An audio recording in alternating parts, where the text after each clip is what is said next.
Okay, guys, welcome back to another submitted story.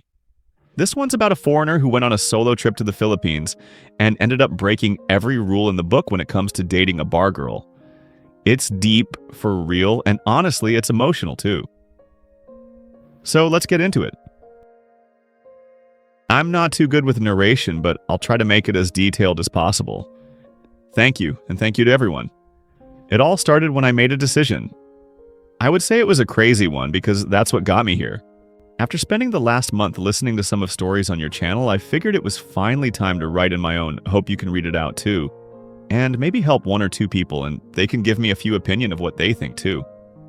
I recently got back from the Philippines, spent 2 weeks in Angeles City, and my head has not been right since.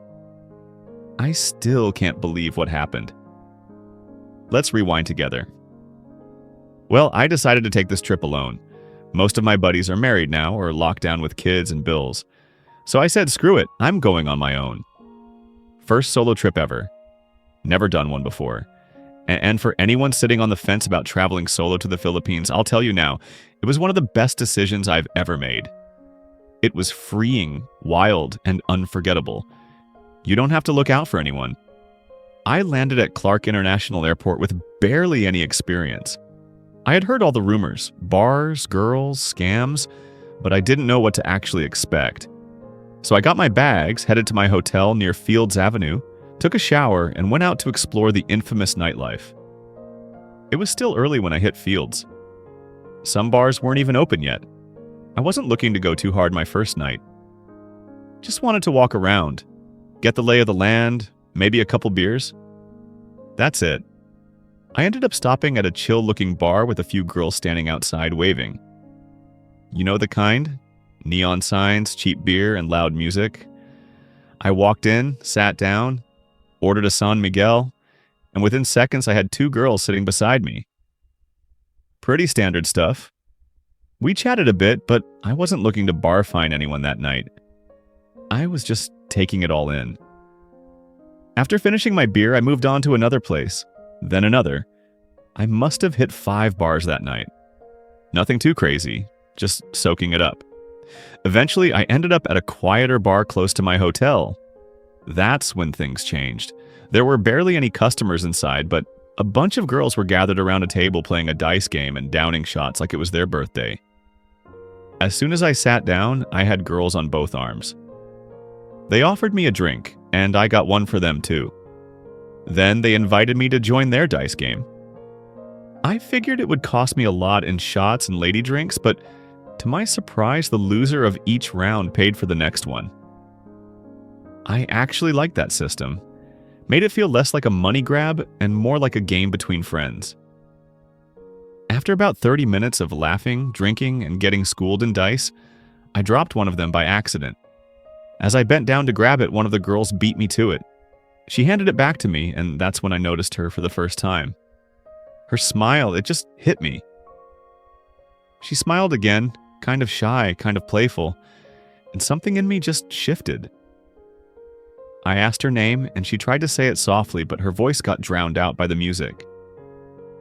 One of her friends leaned in and said, "Her name's Joy. She just arrived from the province a few days ago. She doesn't speak much English yet." Joy. The name fit her. She looked young, turns out she was 22, and she had that fresh, untouched vibe. Like she hadn't been hardened yet by the bar scene. She blushed when I looked at her for too long, and while all the other girls were laughing, clinking glasses, and showing off, she just sat there quietly sipping her drink and sneaking looks at me. I was hooked. I stopped playing the dice game and started chatting with her instead. Her English was pretty basic, so one of her friends sat beside us and helped translate a little. She was sweet, not trying to impress me, not selling anything, just present. That's the part that messed with my head. The other girls were side-eyeing us and smiling like they knew what was going on. I don't think she'd had that kind of attention before. Her face turned red and she kept hiding behind her hair. After a few more rounds and some lady drinks, I asked if I could bar fine her. It was the first and only time we even brought up money. She said yes, though I could tell she was hesitant. Not in a way that felt shady, but like she wasn't used to it. maybe shy, maybe nervous, maybe both. Before heading back to my hotel, she asked if we could grab a couple beers from the 7-Eleven nearby. I figured she just needed some liquid courage. I paid maybe around 150 Philippine pesos, and we walked back to the hotel, just the two of us, quiet, tipsy, but smiling. Back in the room, we didn't rush into anything. We just talked, or tried to at least. She asked me if it was really my first time in the Philippines. I told her it was. She said she was happy I chose her on my first night. I could tell she meant it. Eventually, things got intimate, but not in a rushed, mechanical way like I had expected. She stayed the whole night, and when I offered to pay her, she told me I only needed to cover short time, even though she stayed overnight. I think it was around 1,500 Philippine pesos, not including the bar fine or the drinks. That first night, it hit different. Beers, bars, and joy. Perfect. The next morning, she woke up early, around 8 a.m., but didn't rush out like I expected. We stayed in bed for a while, just talking and laughing, nibbling on some snacks we grabbed from 7-Eleven the night before. It felt comfortable, natural. I actually wanted to stay in bed this time. Usually I'd be out chasing the next thrill, but this felt like something else.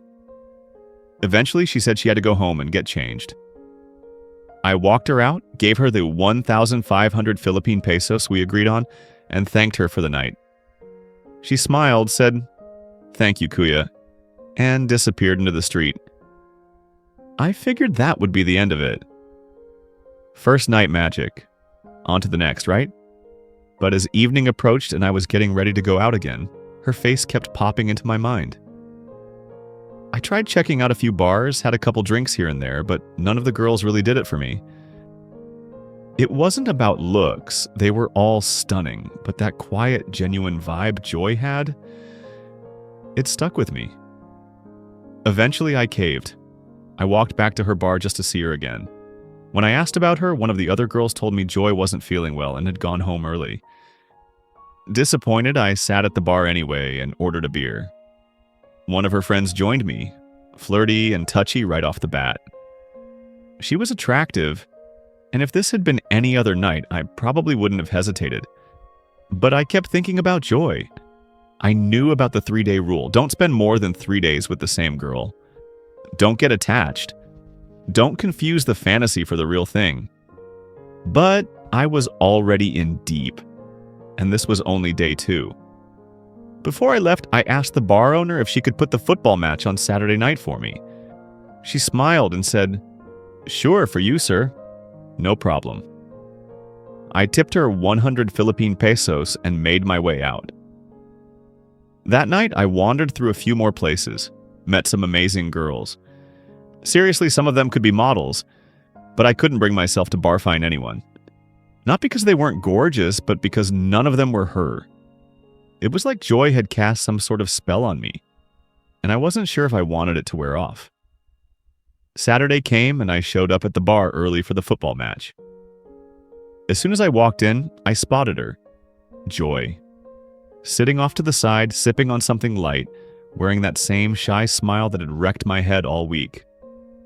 The moment our eyes met, her face lit up like Christmas. She came over, gave me a hug that lingered just a second longer than usual, and asked how I'd been.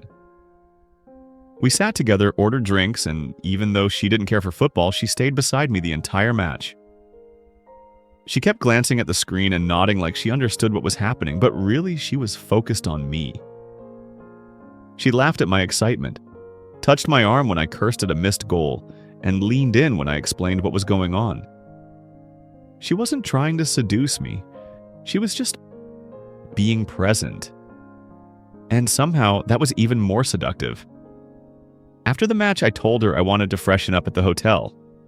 She looked almost disappointed, but when I asked if I could come back later to see her, she gave me a soft yes and smiled again. Later that night, I returned to the bar, and this time I didn't waste any time. I barfined her again. I think it was 1,500 Philippine pesos again, plus a handful of lady drinks and a 500 Philippine peso bar fine. She seemed a little more relaxed this time, still shy in front of the other girls, but once we stepped out of that bar, her whole energy changed. It was like flipping a switch. On Bangla Street, she was a bar girl, but outside, walking beside me holding my hand, she acted like a girlfriend, and damn if I didn't start treating her like one. We didn't go straight back to the hotel.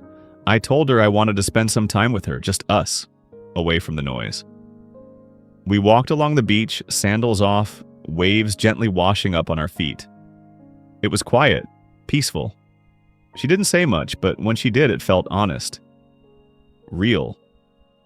Eventually, we found a small beachfront bar with dim lighting and a decent playlist, and we sat close together drinking cold beers. I used Google Translate when we got stuck, and sometimes that led to laughter over mistranslated nonsense. But still, we were trying to connect, trying to understand each other. That night, back at the hotel, it wasn't just about the bedroom games. Sure, those happened, but there was something else too. We stayed up late talking in whispers, sharing bits of our lives in 2 different languages. And when she finally fell asleep beside me, curled up and breathing softly with her head on my chest, I knew I was in trouble. Real trouble. We woke up early the next morning, around 8 a.m., but neither of us wanted to move. She stayed wrapped around me like I was a life raft. We didn't even talk much. We just lay there for a couple of hours, alternating between kissing, dozing off, and laughing at silly things translated on her phone. It was probably the first morning in the Philippines I wasn't itching to jump out of bed and explore. I didn't want to leave the room. I didn't want to lose the moment. Eventually, she left to change clothes and freshen up, and I went out for a bit, wandering the same streets I'd roamed just days earlier. Only this time, everything felt different. The bars, the lights, even the girls calling out to me. It all felt like noise. I walked into a few bars that night out of habit, but I wasn't into it. I wasn't even tempted. Every girl I met got compared to Joy, and none of them measured up. Later that evening, I gave in and went straight back to her bar. She was there. Same seat, same smile. She lit up the second she saw me and came straight over, arms around me, ignoring the curious looks from her coworkers. I didn't waste any time. I paid the bar fine again, another 500 Philippine pesos, and told her I wanted to take her to dinner. Not drinks, not the usual runaround. Just dinner. We went to a mid-range Filipino restaurant a few blocks from the beach. She looked a little uncomfortable at first. Maybe it was the setting, maybe it was the way people looked at us. But once the food came and we started laughing, she loosened up. After dinner, we walked along the shore again. This time, we held hands without thinking twice. She didn't care who was watching, neither did I. Back at the hotel, we spent the night together again. And this time, something shifted. She told me she didn't want me to leave. She said it softly while lying beside me, one hand on my chest. She stared up at the ceiling like she was scared to meet my eyes. I didn't know what to say at first, but I told her the truth, that I'd keep in touch, that I wouldn't forget her. She nodded slowly, then pressed her face into my shoulder. It was my last night in the Philippines, and I could already feel the goodbye hanging in the air like humidity. But we still had one more evening together. One of the girls at the bar had invited us to a birthday party. Nothing fancy, just some food, balloons, and a live singer on the sidewalk outside the bar. So we went. The bar was buzzing by the time we arrived. Balloons dangled from the ceiling. The smell of pancit and grilled pork wafted through the air, and a local singer was crooning love songs outside the entrance. Joy clung to my arm like it was the last day on earth. The other girls greeted us like we were a couple, teasing Joy in Tagalog and shooting me knowing smiles. I could tell she was embarrassed, but also proud. She held my hand tighter. That night, I let loose more than I should have. I bought lady drinks like I was made of money, rang the bell more times than I can count, which cost me at least 2,000 Philippine pesos in total. and made sure everyone had a drink in hand. I didn't care. If it was my last night, I wanted to go out with a bang. Joy stayed close the whole time. She didn't flirt with anyone else, didn't wander off like I'd seen some of the other girls do. She just smiled, danced a little, and made sure I was okay. I didn't realize how much that meant until later. By the time we stumbled back to my hotel at 3 a.m., I was half drunk and full of regret. Not because I'd spent too much, but because the clock was ticking. I had to leave in just a few hours. Earlier that day, I'd bought her a small gift. Nothing extravagant, just a bouquet of fresh flowers and a teddy bear I'd seen outside a convenience store. I left them on the bed while she was in the bathroom. When she came out and saw them, she froze. Her hand went to her mouth, and then she broke down. She cried. Actual tears. Not the kind you fake to get sympathy. She buried her face in my chest, clutching me like a child. She kept whispering, "No one ever do this for me," over and over again. It was the kind of moment that guts you. I'd seen her confident and shy, teasing and reserved, but never like this. This was raw, honest, vulnerable. She told me she loved me that night, and I stupidly told her I loved her back. We didn't sleep, not really. We lay there most of the night in each other's arms, staring at the ceiling, talking in half English and Google Translate, dreading the sunrise. At 5 a.m., the alarm buzzed. I hadn't slept more than 30 minutes. Joy was already awake, sitting silently at the edge of the bed. The teddy bear rested in her lap. The room was dim and heavy with silence. She didn't say a word while I packed. Just sat there, gripping that bear like it was the only thing anchoring her. When it was time to go, she stood up and took my hand. We walked through the still sleeping streets of Manila, her fingers locked tightly around mine like she never wanted to let go. Neither of us spoke. There wasn't much to say. I glanced at her once or twice, and each time I saw the tears forming again. But she kept her face forward, trying to be strong. I knew if I said anything too emotional, we'd both break down completely. So I stayed quiet, just held her hand. When we got to her building, we stopped. She looked at me with those wide eyes, filled with everything she couldn't say out loud. "I will miss you," she whispered. "I'll come back for you," I replied. "I promise." Maybe she'd heard those exact words from a dozen men before me, but I meant it. At least I thought I did. She pulled me into one last kiss, software desperate. Then she stepped back and let go. I walked away without looking back, but by the time I reached my hotel room, I was in pieces, completely wrecked. I sat on the bed, staring at the flowers I'd bought her, now just a memory. Everything about the last few days came crashing down. The flight back home felt endless. I didn't sleep, didn't eat much. My mind kept replaying every moment with Joy. Her smile, her shyness, the way she squeezed my hand that last morning. I had broken every rule in the book, and now I didn't know what to do next. Once I was back home, we tried to keep in touch. Video chats, selfies, quick messages in between her shifts at the bar. At first it felt good, like we were trying, like maybe this thing had a chance. But reality has a way of creeping in when the glow wears off. Sometimes she wouldn't reply for hours. Then she'd say she was tired or had fallen asleep, or was out with a friend. At first, I believed it. But then it started happening more often. I'd see her online but get no message from her. Or she'd send a photo but it looked like she was still in the bar, just not with me. I wasn't stupid. I knew what the job was. I knew what came with it. But what really got under my skin was the lying, the pretending. Like I wouldn't understand if she just told the truth. I told her, flat out, "I know what you do. I don't need the cover stories." She insisted she wasn't lying, that she wasn't with any other foreigners, that I was different. But the more she said it, the less I believed it. She was too smooth, too practiced. Still, I didn't walk away. She said she wanted to stop working at the bar, that her real dream was to go to university and get a real job. But for now, she said, she had no choice. Her family relied on her. The money from the bar was the only thing keeping them afloat.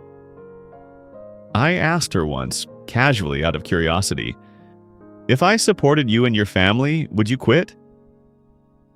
Without missing a beat, she said yes. No hesitation, no second thoughts. But would she really? That question lingered in my head for days. Would she really quit if I sent money? It sounded simple enough when she said it, but nothing about this situation was simple. I started running the numbers. Her bar job brought in decent money, especially with lady drinks and bar fines. I figured she could be pulling in anywhere from 40,000 to 80,000 Philippine pesos a month, maybe more if she had regulars. Could I cover that? Technically, yes. Comfortably? Not really. I had a decent job and I wasn't broke, but I wasn't rolling in cash either. Then came the guilt. If I don't help her, am I just another guy using her and leaving? She had told me about her mom being sick, her younger sister still in school, and how they all depended on her. She never asked me directly for money, but the hints were there. The flowers I gave her, the teddy bear, that final night at the hotel when she cried into my chest. None of it left my mind. I told myself that she was different, that she meant it, that it wasn't all an act. But I also couldn't ignore the voice in my head saying, "You're being played." We had long conversations about her future.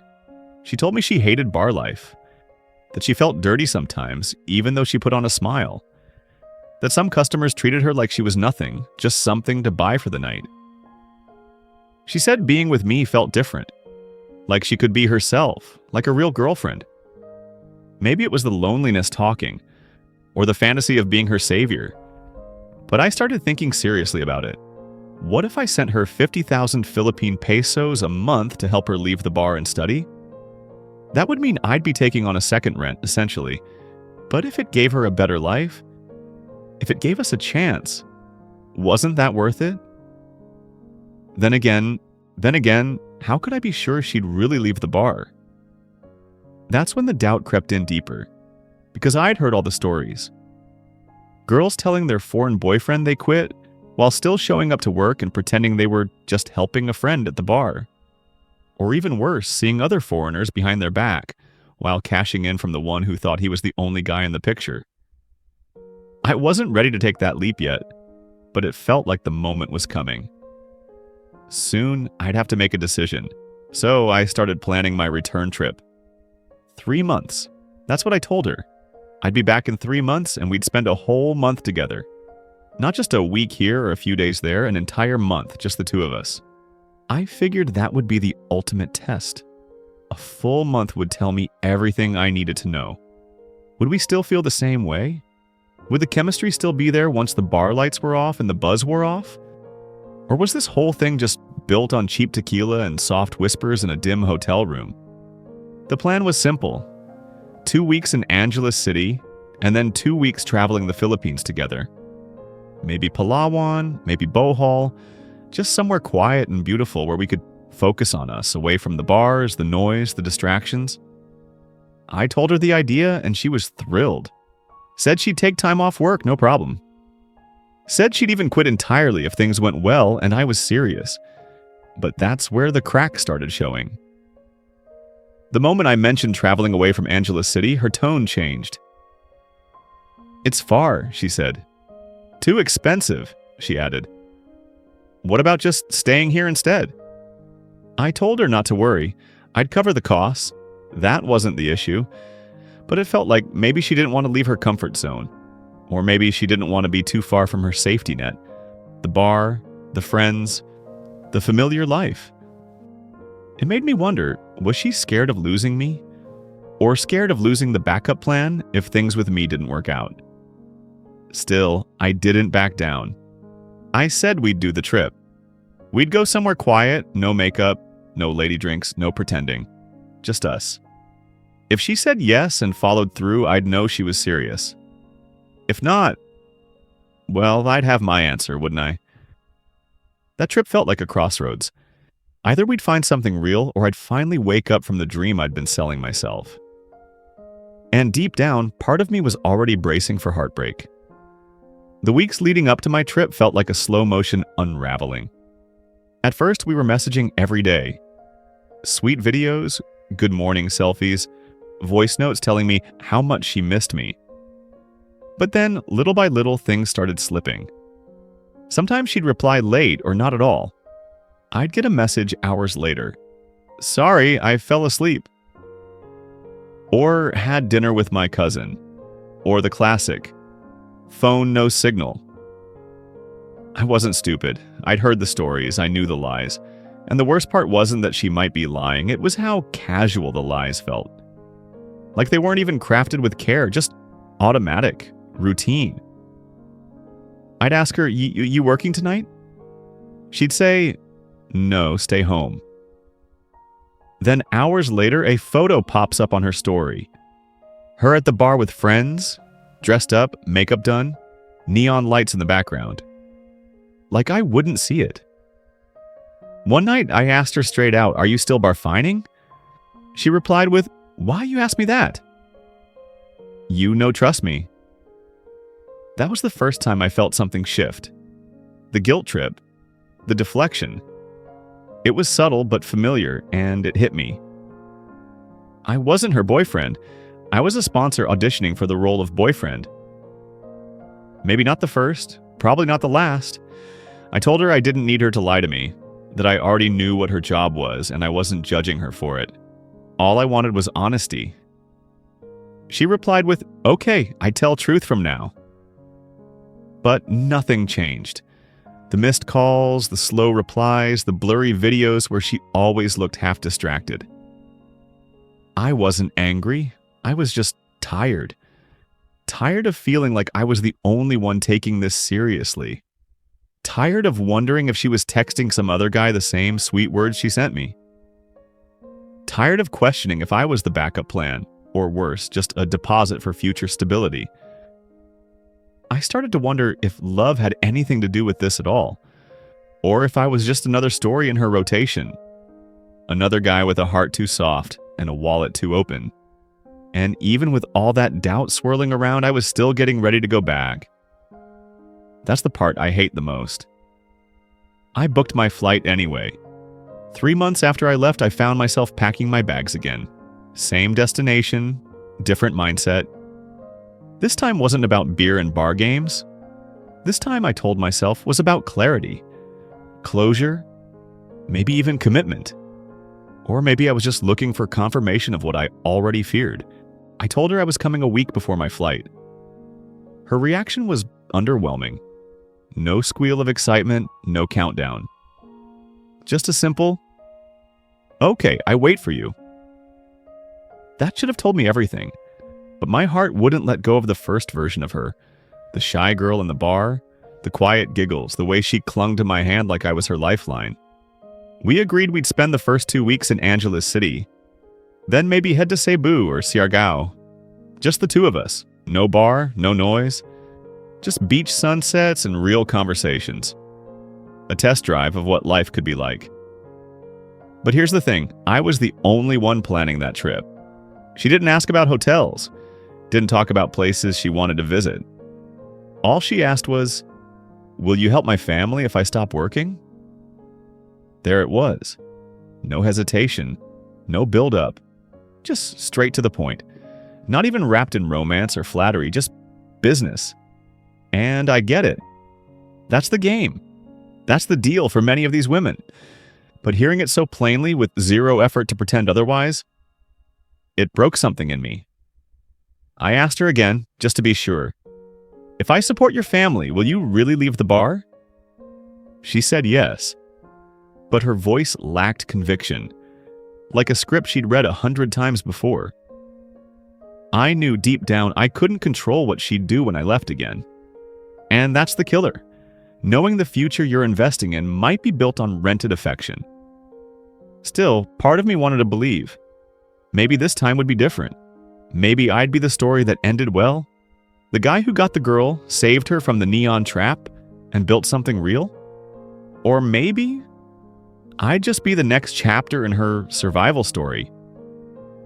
When I landed back in Manila, there was no welcome party. No surprise hug at the airport. No nervous smile waiting with a handwritten sign. just to let me know when you get to the hotel. That message hit differently this time. Still, I gave her the benefit of the doubt. Maybe she was working. Maybe she didn't want to make a scene. Maybe. I checked into a hotel in Makati for the first 2 nights before we'd head to Angeles City together. I waited for her to show up. She didn't come the first night, said she was tired. Second night, she showed up around midnight. No bags, no makeup, just looked drained. I asked if everything was okay. She said, yes, just work. We didn't talk much. There were no romantic walks, no laughs like the first trip. Just tired silence and that heavy feeling that you're not wanted, but tolerated. When we left for Angeles City, I noticed she didn't pack much. Just a small tote and a phone charger. No excitement, no plans, just compliance. We got to a cozy place near Fields Avenue, away from the craziness, hoping we could reconnect. But even on that first night, I could feel the distance. She stayed on her phone. I tried to ask questions about her dreams, about school, about us, but she kept dodging. Short answers, fake smiles. The girl I had built up in my mind was slipping through my fingers like sand. On the third night, she forgot her phone charger at a friend's house. Said she had to go get it. I offered to come along. She said no. She left at 9 p.m. Came back at 2 in the morning. When I asked her what happened, she got defensive. Said I was being paranoid. But I wasn't paranoid. I was just finally catching up to the truth. I wasn't special. I was a customer who stuck around. And maybe she liked me, but not enough to give up the game. And the worst part? I didn't even feel angry. Just tired, disappointed, hollow. Like I had brought the fantasy back with me. And reality was kicking it out of the room, piece by piece. The next morning, I sat alone at the cafe downstairs. She was still asleep, or pretending to be. I watched couples pass by, laughing, holding hands, full of life. And I just sat there with a cold cup of coffee and a colder feeling in my chest. I thought back to the first trip, the beach walks, the way she giggled at my bad Tagalog, the fake flowers she held like they were gold. Was it ever real? Later that afternoon, I brought it up. I told her, I came here to spend time with you, not just physically, but to know if this is real. She shrugged. You're making this too serious. That hit hard, because for me it was serious. I asked her, do you talk to other guys while I'm gone? She didn't answer right away, just looked away, then whispered, sometimes. It's work. I nodded. Not because I accepted it, but because I expected it. I felt the sting of every warning I ignored, every Reddit post, every old expat story that ends with the same line. You can take her out of the bar, but you can't take the bar out of her. I told her I needed air. I went for a walk, but really I just needed to think. By now I had spent over 300,000 Philippine pesos on 2 trips, hotels, gifts, drinks, bar fines. And what did I get in return? Memories wrapped in fantasy. A girl I couldn't trust. And a broken heart I had signed up for. Back at the hotel, I told her I'd be cutting the trip short. She didn't cry this time. She didn't beg me to stay. She just nodded and said, okay. No drama, no scene, just silence. That silence hurt more than yelling ever could. The flight home felt like it took forever. Not just because of the hours in the air, but because my mind wouldn't shut off. I kept playing every moment on repeat. Her smile, her lies, her silence when I asked if I was the only one. By the time I landed back home, everything felt different. The food tasted bland, the air felt colder, and my apartment felt emptier than ever. She messaged me the next day. Did you get home safe? No, I miss you. No, I'm sorry. Just a message that sounded more like a formality than concern. I replied, yeah, I'm back. Days passed, we still talked, but it was different now. Shorter replies, more excuses. Sorry, I was tired. Sorry, my phone died. Sorry, I was out with friends. She never once said where she really was, and yet I kept replying, kept hoping that the girl I met on that first night in Angeles City would somehow come back. But deep down, I knew. She never really left the bar. Not in her mind, not in her habits, not in her heart. That version of her, the sweet, shy girl who cried over flowers and whispered, "I love you," was either an act she had perfected or a flicker of something real that couldn't survive in the world she lived in. Either way, I was the fool who believed in it. And now I'm left wondering if I should try again. Or finally accept the truth I didn't want to face. A part of me still wants to believe in her. To believe that under all the lies, the half-truths, the silences, there's a girl who truly wanted out of that life. A girl who meant it when she said she loved me. A girl who looked at the teddy bear and cried because, for once, someone saw her as more than just a transaction. But another part of me, the part that's been around the block, that's seen the stories, heard the warnings, read the forums, knows better. I know the pattern. The moment I send money, she leaves the bar for good. She promises to focus on school. She video calls me every night until she doesn't. Then the excuses pile up. The sweet messages fade. And eventually I'm just another name in her inbox. I haven't sent her a single cent. Not yet. But the pressure is there. If you support me, I will stop bar work. I just want to study and be with you. My family depends on me. I want to believe that supporting her would be helping someone escape something dark. But what if I'm just funding her escape from me? What if all I'd be doing is paying to keep a fantasy alive? And here's the hardest part to admit. Even with all that, I'm still tempted. There's a small voice inside me whispering, what if she's the one that's actually different? It's the same voice that gets so many of us trapped. The one that sees the tears and the hugs and the soft words as truth, instead of tools crafted by survival and experience. I'm trying to be smart, trying to weigh the facts, but every now and then that whisper creeps in again. What if she really meant it? I've spent countless nights replaying our time together, from the quiet laughs on the beach to the flowers on the bed, to her crying into my chest, telling me I was different. It all felt so real, so sincere. But now, back home, far from the glow of Manila's nightlife, it's harder to tell what was genuine and what was just part of the act. So here I am, reaching out. Not just to tell my story, but to ask for advice from guys who've been here before. Have any of you ever taken a bar girl out of that life? And I mean recently, not 10 or 20 years ago before social media changed everything. Have you made it work? Or did she end up breaking your heart and draining your wallet? Because if I'm being honest, I'm standing at a fork in the road. Down one path is the fantasy. I go back, we spend that next month together. She leaves the bar, I help her go to university, and we build something real. It's risky, expensive, and probably naive. But damn, it's hard to let go of the hope. Down the other path, I walk away, cut ties, delete her number. Tell myself it was just a beautiful distraction, a bittersweet chapter in my life. Move on. Maybe even go back to the Philippines someday, but never to that same bar, never to her. So what do I do? I'd love to hear from you guys. Anyone who's walked this road before.